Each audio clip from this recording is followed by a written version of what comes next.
Oh, yeah, I've always wanted to. Oh.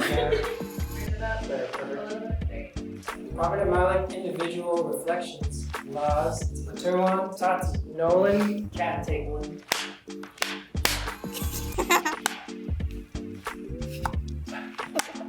Why didn't it drop? Oh, because I'm supposed to, I thought gravity would take care of it. It's like all this time it was Aaron. Just elaborate. What was your favorite topic to cover this season? Ooh. I think my favorite topic to cover was terrorism, the topic on terrorism. Oh, obviously food insecurity. Food insecurity? I love food. It was probably the aquifer. Probably the illegal dumping, because like a lot of the cast members came up with ideas that I would have never thought of. So it was like very like encouraging. When we're taking on an institution as large as the military, the Department of Defense, we had to really be creative with our solutions, and we saw that so many of the solutions were maybe we decided against them because they didn't really affect the change that we wanted because of our territorial status, right? So the fact that we had to be creative with those, I thought was interesting, and that we had to think about the dynamics at play between our leaders, our community, and the federal government. So yeah, just the creativity that came from the aquifer was interesting. Like a lot of the things that people don't like with tourism are, really just like things that we've created. But really, like if we work diligently to like change that that industry, and we think creatively on how we can change that industry, it benefits the island economically, and also, like as we saw in the session, can benefit it environmentally as well. It was fun to talk about having that inside scoop, being a farmer and a consumer at the same time, and being so young with this much experience in this particular field. I think it's such an unsaturated field with people my generation. And I just grew up with gardening and like the backyard jungle behind my house. So it touched a lot of nostalgic feelings and memories of having a family that provided food and brought local food like taro and banana and breadfruit, and how it's local produce here on Guam, but that we're actually bringing it to like our customs and our parties. It's not just catering, but it's boiling the taro, preparing the banana, harvesting whatever we had just growing behind us to bring it to others that didn't have the same privilege. What were your favorite parts of being on the show? Each other. No, I'm sorry. No, that wasn't a good part. Okay. My favorite part was the info sessions. I don't know, it was nice to get like a condensed, like talk about it, and then even after we got like, the lesson, like we're able to talk about it there too. So it's really like fun to explore the topic before we come in on set, like learning all that new stuff, and then like, making those like connections for the first time, like, oh, this is why this is like that, like things like that. I enjoyed that too, and also bringing it out of the office. Like I was on top of everybody's like conversations. Just did you know? Like talking about critical issues on Guam. Like I'm an expert. That was really fun. Yeah. Similar to what like Laz was saying, like I like also like hearing everyone's opinions and different perspectives, especially with like how we all grew up and like the different backgrounds we come from. It was nice hearing like different responses. Yeah, that was my favorite too. Pretty much like our chemistry. Like we'll come in, it's supposed to be a professional, but we're always laughing. So then we know like there's jokesters, there's some really smart people from their experts in their field. So it's what we really brought to the table, and that it just felt easy and something to look forward to twice a week. Yeah, that's what I was gonna say. It was the jokes. It made like 4-hour film sessions go a little better than Become 4-hour film session. Yeah, that too. Like made it 4 hours, but okay, I guess. Yeah. What were the most surprising or interesting things you learned while on the show? Through doing research, like it surprised me how little or like not so often like bills or laws or resolutions get updated, I guess, or get readdressed in order to improve them. Like it's weird to see that the same laws that were being enforced like 50 years ago have never been addressed again. they kind of just left it.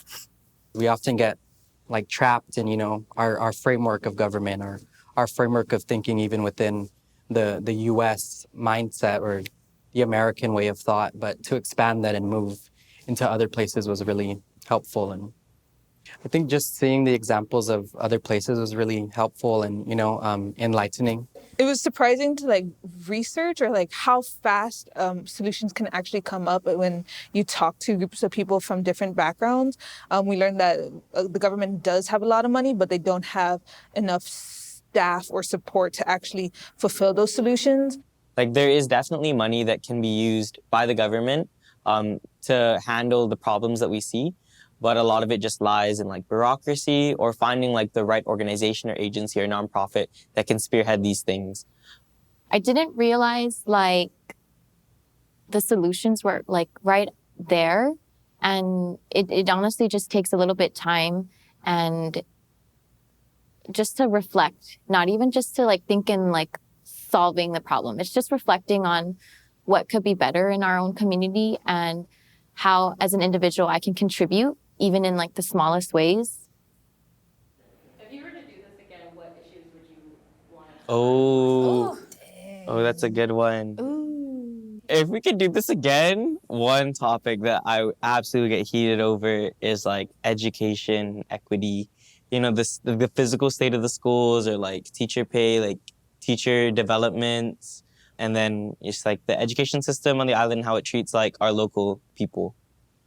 I think because we've made things so accessible and decolonization for a lot of people can be this complex and stigmatized topic, right? Yeah. Just the way that we've broken down a lot of those stigmas, even with the issues that we covered here, I think doing that for decolonization would help a lot of the community, break down the walls that they might have around them when it comes to talking about an issue as sensitive or as maybe even divisive as that. Mm-hmm. Yeah, I think a lot of people, once they hear decolonization, they immediately think independence, right? Mm-hmm. Yeah, it would be an issue to cover just so that people know that that's not what it means unless we want it to. Mm-hmm. And it could mean so many other things too. Yeah. Mm-hmm. I think on the topic of decolonization, just with my position or how I see myself as a character on the show, I would want issues that are probably more closer to the Micronesian community living on Guam, whether that's those living in zero down, racial discrimination and different infrastructures or systems on our island, but even the impact of the Compact of Free Association and just having our island learn more about the government and the political relationships that our region has with the United States and why we have such a community moving here on Guam. Mm-hmm. I think I would want to address the type of Chamorro history or just Chamorro knowledge that's taught in schools, because I remember when I was going to school on Saipan, it was just for elementary school, but we learned in Chamorro class about every single island in the Marianas. Mm. But for as long as I can recall going to school on Guam, we only ever learn about Guam. Yeah. Yeah. That was similar to what I was going to say, our relationship with the Marianas Islands as a Marianas Island chain, the disconnection we have with our own brothers and sisters in the Mariana Islands. Mm. There's the flag. Oh, I got Get it. my flag. Whose flag is that? So what was the most challenging issue for you to come up with solutions for? Lead contamination above our aquifer. Definitely the aquifer. Lead contamination to the aquifer. I think the most challenging issue was the lead contamination of the aquifer for a number of reasons. I think that was the only issue that posed a time constraint to a lot of our solutions. It was more scientific, and I think we wanted solutions that challenge the military. In addition, we're dealing with a federal agency. We're dealing with the Department of Defense.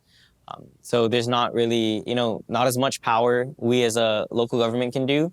But I guess that also highlights just how big of an issue that is in and of itself. There's a lot of emotion with this issue, because families involved. Our island's history has been heavily involved with this institution. So this kind of activism too, it's hard to not really attack and have too much negative things to say, but really we're not going against the people. We're going against this institution that really doesn't care about our home and our people and what's to come next after us, What was the most challenging issue for you to come up with solutions for? I'd say maybe the illegal dumping issue, right? Because when we were talking about solutions, it was hard not to say, oh, just make penalties higher, or just fine violators more, or have stricter. Those are all the same thing. Fine Yeah, it was just hard not to be not to make punishment the key part of the solution, right? Because if we're rooting things in inafa'maolek and promoting right relationships, punishment didn't advance that. Yeah. What were your thoughts on local government before and now after going through this process? I think just coming from an immigrant background where I want the government to work for the people, and especially those that came to an island that's not ethnically theirs, but still called the home. I've always been skeptical of the government and just wanting them to do better. I think before I had less of an understanding of a lot of the moving parts. So many agencies have all these mandates to the community, but when we kind of dived into what their actual mission is, what they've been doing to further that mission, seeing a lot of that was really thought provoking, and that we had to think a lot about ways that we can make them even more efficient, make them even more effective for our people, was interesting. Yeah. Do you feel like your thoughts changed after the show? I would think so. Like, I do keep a more open mind with they come up with bills and solutions, but I also have a stronger mind to tell my own point of view and like what I think they can improve on. Something that I thought beforehand was, that the government really was like tight on money, that there just wasn't enough funds to go around to these solutions. But the biggest thing I found out that was an issue with local government is really like staffing. Maybe not just staffing in general, but like where the staff is being dispersed. I think that I thought the local government had less power than they actually do on making decisions on island. I kind of had this idea that the U.S. controls everything on Guam, and although they do control a lot, they don't control as much as I thought they did. Do you feel more or less optimistic about Guam's future after this show, and why? Oh, definitely more optimistic, just because of our generation and the generation after is very promising with keeping an open mind and carrying on the inafa'maolek spirit. I feel more optimistic. I think this show was the first time that I was surrounded by people that care so much about the same things that I care about. Just the fact that we gathered here and we thought about solutions that maybe went against the grain or were outside the box of the way that the way that we traditionally think. I feel more optimistic about the future, and a big part of that has to do with like the education that like these sessions have brought. There's more than one way to look at a problem, and there's definitely more than one solution to it. Just bringing up these like-minded options and what the solution that we brought up, seeing that there's already research existing out there, there's already opinions that want to challenge the government, and other solutions that we didn't just come up with our own, but we're able to brainstorm from the facts. It's hopeful. We know that a lot of people our age, a lot of the younger generation, have this mindset of wanting to be change makers, wanting to take on an issue, propose a solution, even if it means challenging existing mindsets, existing ways that we think of ourselves. A big thing that we always look at is like Guam is such a small community, and so like its size is often a detriment to us. But in actuality, it's one of our biggest strengths. The fact that we can mobilize like a large percentage of the population simply through things like education, by giving them like the right facts and giving them like real tangible things that they can do to like solve the island's issues. We can get a lot of people on board fairly quickly and make that kind of change that we need to see. What do you all want to be the biggest takeaway from this show to be? I'd say a big thing, right, is that the role that people, that the community, that we each play in solving these issues, right? Mm-hmm. It's not just government's job. It's not just these community organizations' job. It's all of us. Like, we all have a stake in it, so we all should have some type of input in it, right? Beyond just voting, right? It's important to vote, but at the same time, you need to stay attuned. You need to stay aware of things that are going on, and you need to form an opinion about it, mm-hmm. right? Realizing that we each have a stake in these things that we're trying to solve is the first step to a lot of like healing and growth and solutions. Similar to that, I think one big takeaway from this show is that our cultural values and our island values are not separate from government. They really need to align it with what we believe in and our strong values that keep us close as a community with our environment and the future.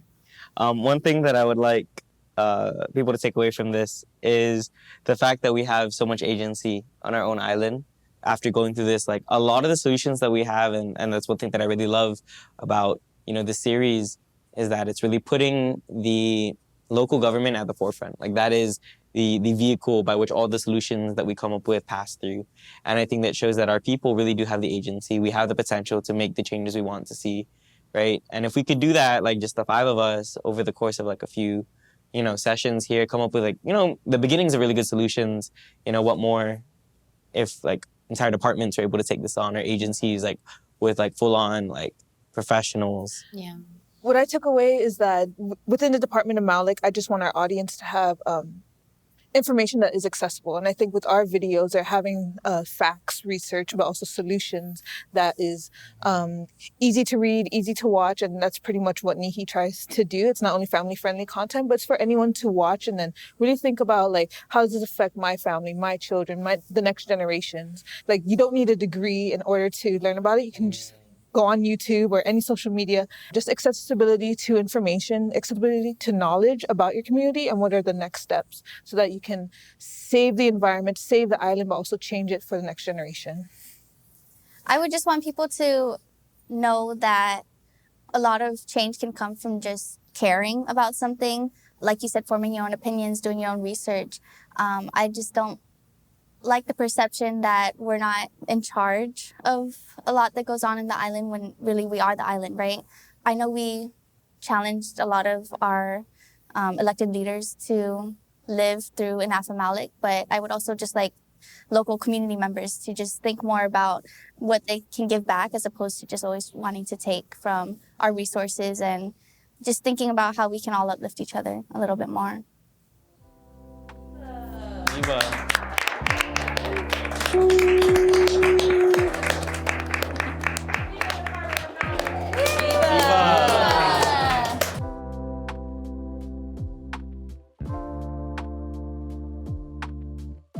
Hi, I'm Frescania and I'm the editor of Department of Maolek. Thank you so much for watching our show. This is our last episode of season 1. Tell us what topics you want us to cover for season 2. Write them down in the comments. And as always, subscribe, like, comment more, share, all the things. Bye.